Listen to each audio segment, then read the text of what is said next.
Hi guys, こんにちは。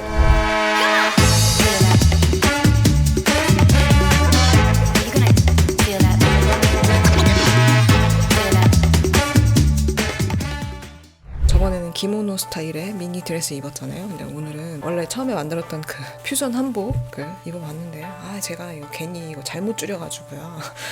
막상 이렇게 또 촬영을 하려고 딱 할 때 제가 원하는 대로 이렇게 못 입었습니다. 안타깝게도 아쉽네요. 하여튼 말이죠. 제가 지난번에 일본 대중음악사에 한 획을 긋게 될 엄청난 뮤지션이 등장한다고 예고를 했었는데요. 누군지 혹시 예상하셨을까요? 그분이 누구냐고 물어본다면 알려드리는 게 인지상정. 바로 엔카의 아버지라고도 불리는 기타리스트이자 작곡가인 코가 마사오입니다. 마사오 코가 is from Fukuoka, born in 1904, and his father died early, so when he was 7 years old, he lived in Joseon, where his brother was working. Then one day, Masao received a mandolin from his brother, which made him love music. 저 카메라가 자꾸 꺼져가지고 앉았다 일어났다 해야 되네. 귀찮게 두 개를 이렇게 켜놓고 있습니다. 카메라가 동영상용이 아니라서 원래. 근데 아무래도 이 현실적으로 일본의 식민지가 되어버린 조선에서 할 수 있는 게 아무것도 없었겠죠. 그리고 음악을 하기에는 솔직히 일본으로 가는 것이 더 나았을 겁니다. 그리고 또 여러 가지 나름의 사연이 있었겠지만 일본으로 돌아가서 대학을 다녔던 마사오 선생은 만돌린 지휘자로도 활동하는 등의 음악 활동을 계속 이어가게 됩니다. そのように彼は1998 아니다. 다시 1928年頃から作曲した曲を演奏会で発表して本格的な作曲活動をちょっと待ってください。よかった。続ける니까続けていきました。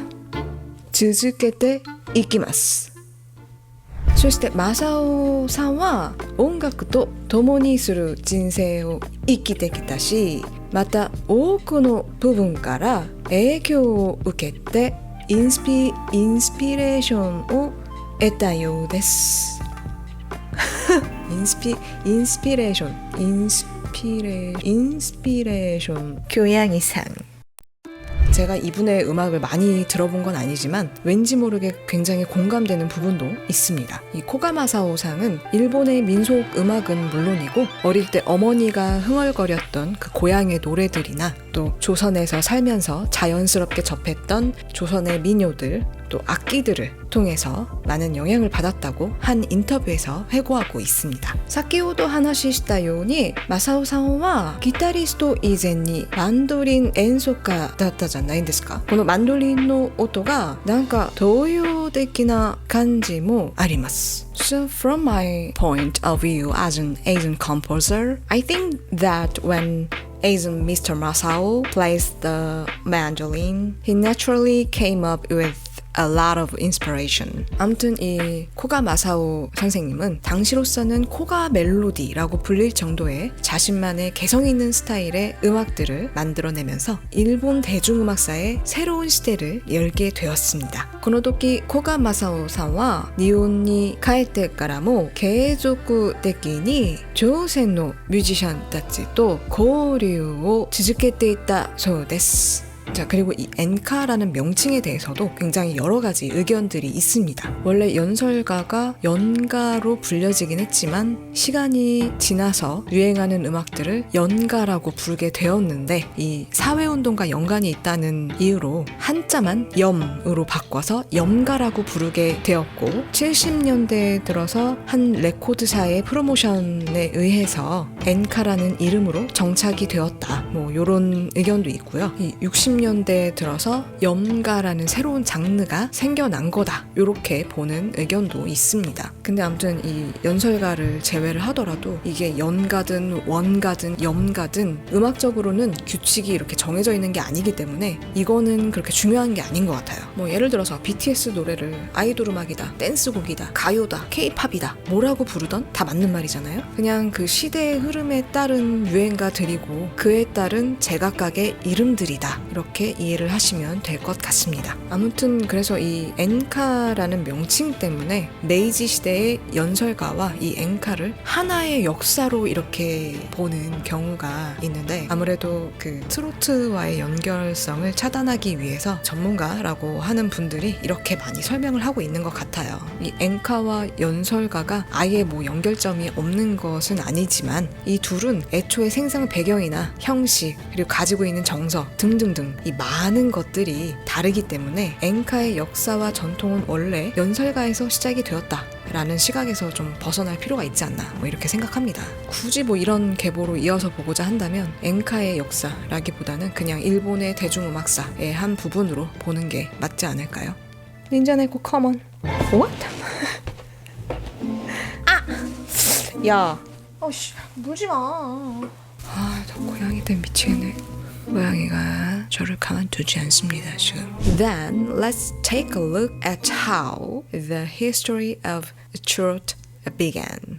트로트도 마찬가지입니다. 트로트도 이 트로트라는 명칭이 생겨나기 이전부터 동양의 정서가 서양 양식을 받아들이는 과정에서 생겨난 음악에서 또 파생된 그런 장르라고 볼 수 있기 때문에 트로트의 역사라기보다는 한국의 대중음악사의 한 부분으로서 한번 이야기를 풀어보도록 하겠습니다. そのため韓国の初期の大衆音楽史も日本と似ています。However, I don't think I can avoid the painful history of Korea called Japanese colonial era in order to talk about history of Korean pop music. 그 전부터 한반도에도 서양 종교가 암암리에 조금씩 전파가 되고 있었고, 그런 영향으로 종교 음악이나 서양 노래를 한국어로 바꿔 부른 번안곡들이 이렇게 불려지기도 했었는데요. 동시에 서양 문화를 먼저 받아들인 일본의 영향으로 한반도에도 많은 서양 문화들이 전해지게 됩니다. 당시 일본에서 넘어온 서양 음악 중에 지금까지도 알려져 있는 노래 중에 하나가 이풍진 세월이라는 노래가 있다고 하죠. 이 노래 미국의 원곡을 또 찾아보면 그냥 완전 교회 노래 같아요. 이 노래는 원래 일본의 한 교사가 사고로 죽은 어떤 학생을 애도하면서 서양의 종교 노래를 일본어로 바꿔서 부른 번안곡이 유명해지게 됐는데요. 그 노래가 한국에까지 알려지게 되었습니다. 근데 이게 한국식으로 불려지니까 뭔가 민요 같기도 하고 굉장히 되게 새로운 매력이 있더라고요.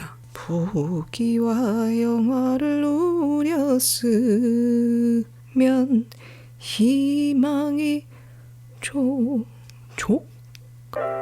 글씨가 너무 코딱지만 해가지고 안 보이는데 이거 어쨌거나 저쨌거나 한국의 대중음악 역사가 본격적으로 시작된 것을 공식적으로 1920년대라고 보고 있습니다. 초반에는 일본과 마찬가지로 번안곡들로 시작이 되긴 했지만 서양 음악을 배운 한국의 작곡가들이 서양식으로 만든 음악들도 있었습니다. 또 이 신민요라고 하는 새로운 장르가 탄생하는데요. 이 신민요라는 거는 기존의 한국 민요에 서양 양식을 융합하거나 서양 양식으로 만들어진 민요풍 음악이라고 이렇게 보시면 될 것 같습니다.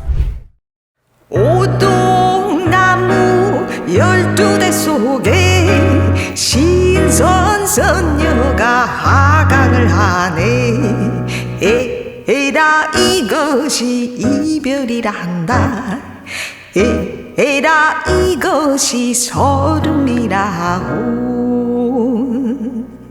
사실 지금 우리가 알고 있는 지금 현재의 상태를 갖춘 본조 아리랑 있잖아요. 아리랑 아리랑 아라리요. 이것도 신민요의 하나라고 볼 수가 있어요. 한국군이와 탁상의種類の アリランがありますけれども、いつかこのアリランについての話もしてみる機会があればいいですね。いつかしてみます。 이때 조선에서 지금의 트로트라고 불리는 그런 음악들이 많이 나오게 되는데요. 이때 창작된 음악들도 분위기가 많이 비슷해요. 뭐 그런 것도 있겠지만 사실 본인만 호의호식하겠다고 완전 작정을 하고 반민족 행위를 하면서 심지어 일본의 군국주의를 찬양하는 노래들을 만들고 또 부르고 했던 그런 조선의 좀 나쁜 음악인들도 있긴 했습니다. 자, 그렇다면 트로트는 어디에 있냐? 언제 시작되냐? 솔직히 말하면 저는 단정하기 어렵다고 생각합니다.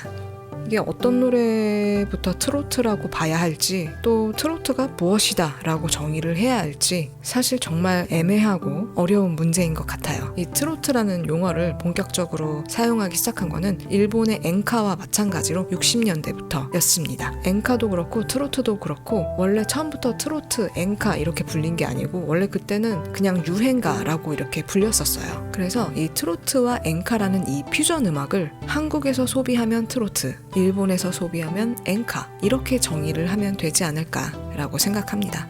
하여튼 국내 전문가라는 분들은 낙화유수라는 노래부터 트로트라고 봐야 된다 이런 의견이 지배적인 것 같아요. 근데 글쎄요, 저는 이 전문가라는 것도 좀 애매한 것 같아요. 제가 보기에는 이게 그냥 역사라는 거 하나만 놓고 보더라도 굉장히 방대하기 때문에 조선사 전문가, 고려사 전문가, 전쟁사 전문가 등등등 굉장히 여러 분야로 전문 학자들이 있잖아요. 역사 하나만 놓고 보더라도 이렇게 오랜 연구가 필요하고 끝이 없는데 이 음악사 같은 경우는 정말 많은 복합적인 학문들을 다 연구해야 되거든요. 역사만 하더라도 국사만 안다고 해서 될 게 아니라 일본 같은 이런 주변국들의 역사도 봐야 하고 또 필요의 경우에는 저 멀리 있는 뭐 미국 등등등 여러 다른 나라의 역사도 같이 이렇게 살펴봐야 되는 경우가 있어요. 또 그 당시의 노래들을 다 들어보고 또 악보들도 좀 이렇게 파악을 해봐야 되고요. 음악도 그냥 단순히 이 한국 음악만 안다고 해서 절대 구체적이고 명확한 결론을 내릴 수 없습니다. 그리고 솔직히 서양 음악사에 비해서 동양 음악사에 대한 연구가 더 어려운 것 같거든요. 그렇기 때문에 또 이 모든 걸 다 아우른다는 것 자체가 좀 어려운 일이라고 또 생각을 합니다. 그렇기 때문에 이거를 뭐 이렇다 저렇다 라고 이렇게 단정 지을 수는 없다 라고 저는 이렇게 봐요. 아직 연구 중이다 이렇게 생각합니다. 우리 인간은 정말 많은 것을 알고 있지만 또 다 아는 것은 아니거든요. 지금도 어느 날 뭐 어디선가 막 몇천 년 된 미라가 갑자기 발견되기도 하고 뭐 그러잖아요. 거기에 따라서 또 뭐 새로운 연구를 뭐 하기도 하고 그런 것처럼 이 음악도 마찬가지인 것 같아요. 모든 세상 일이 그런 거 아닌가 이렇게 생각합니다. 낙하유수 얘기하다가 이런 얘기까지 하게 됐는데 근데 제가 듣기에는 이 낙화유수도 지금 우리가 알고 있는 그 트로트의 양상보다는 한국식 가곡의 성격이 더 강하다고 생각이 들거든요. 솔직히 뭐 노래 내용이나 멜로디도 훨씬 더 고급스러워. 이 강산 낙화유수 흐르는 봄에 새파란 잔디 위에 쉬는 사랑아. 아무튼 간에 정작 일본 사람들도 안 하는 논쟁이 한국에서 몇 년에 한 번씩 이렇게 벌어지는 것 같습니다. 일단 먼저 이 트로트 국적 논란이 왜 생기게 되었나, 여기엔 그분의 영향이 있다고 볼 수 있습니다. 누구? Intro. It's time to let the words flow off the tip of my tongue and let my thoughts grow. Like a seed in the soil it's planted. So like a forest my brain's enchanted with the visions of peace and brotherhood. Another brother labeled another hood. Ideals of unity forever lost. If so, who pays the cost? Humanity.